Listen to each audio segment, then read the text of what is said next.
নমস্কার বন্ধুরা, welcome to Shampa's kitchen. আজকে আমি পটলের একটা দারুণ রেসিপি নিয়ে হাজির হয়েছি।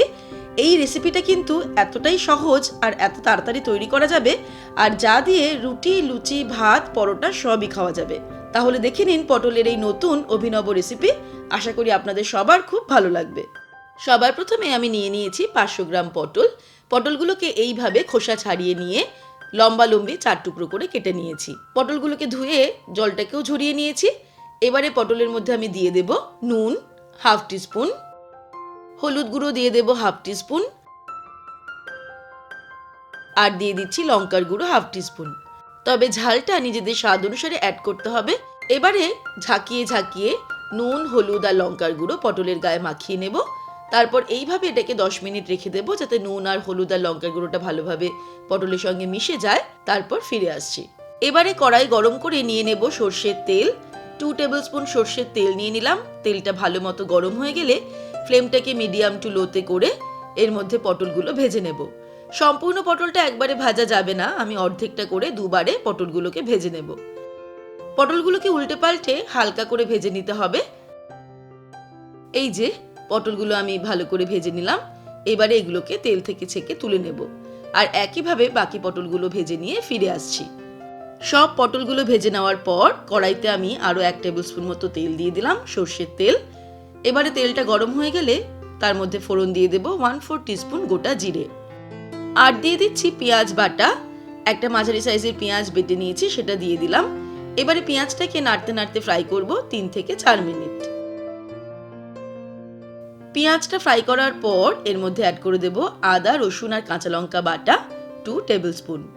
দিয়ে দিচ্ছি একটা মাঝারি সাইজের টমেটো কুচি, আর দিয়ে দেব হাফ টিস্পুন নুন।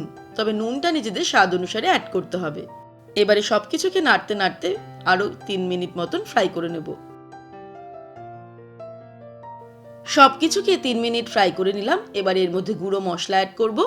দিয়ে দিচ্ছি জিরের গুঁড়ো 1 টিস্পুন, ধনের গুঁড়ো 1 টিস্পুন, হলুদ গুঁড়ো দিয়ে দেবো 1/4 টিস্পুন, লঙ্কার গুঁড়ো দিয়ে দিচ্ছি হাফ টিস্পুন। ঝালটা নিজেদের স্বাদ অনুসারে অ্যাড করতে হবে। দিয়ে দিচ্ছি Kashmiri red chilli powder half teaspoon. এবারে অল্প জল অ্যাড করব, আর মশলাটাকে ভালো করে কষিয়ে নেব মিনিট 5। মশলাটাকে সময় নিয়ে ভালো করে কষিয়ে নিয়েছি। দেখতেই পাচ্ছেন মশলাটা কিন্তু কড়াই থেকে দলা পাকিয়ে উঠে আসছে। এই সময় এর মধ্যে দিয়ে দেব অল্প পরিমাণে জল। তারপরে ভেজে রাখা পটলগুলো এর মধ্যে দিয়ে দেব। এই পটলের রেসিপিতে কিন্তু খুব বেশি গ্রেভি থাকবে না, তাই আমি অল্প জল অ্যাড করলাম।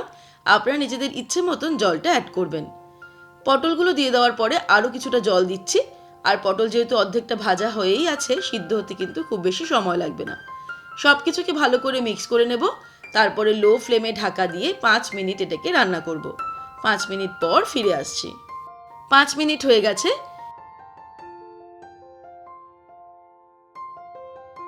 এবার আমি এর মধ্যে অ্যাড করে দেব 5 টাকা দামের ম্যাগি মশলা-এ-ম্যাজিকের মশলা।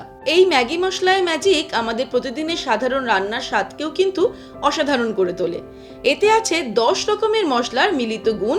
তাই আমরা আমাদের প্রতিদিনের রান্নায় এই মশলা ব্যবহার করলে দেখবেন রান্নার স্বাদে একটা কামাল তৈরি হয়েছে। অনেক সময়ই আমাদের বাড়ির বাচ্চারা সবজি খেতে বা ভেজিটেবলস খেতে কিন্তু পছন্দ করে না।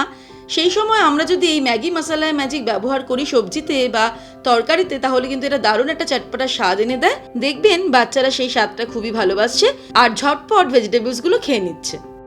আর সবশেষে একটু ধনেপাতা ছড়িয়ে দিয়ে ওভেনটাকে অফ করে দেব। তাহলে তৈরি হয়ে গেল আজকের পটলের এই নতুন রেসিপি। দেখলেন তো কত সহজে বাড়িতে থাকা মশলাগুলো দিয়ে দারুণ এই রেসিপি তৈরি করলাম। এবারে গরম গরম ভাত, রুটি, লুচি, পরোটার সঙ্গে এই পটলের রেসিপি আমি সার্ভ করে দেব।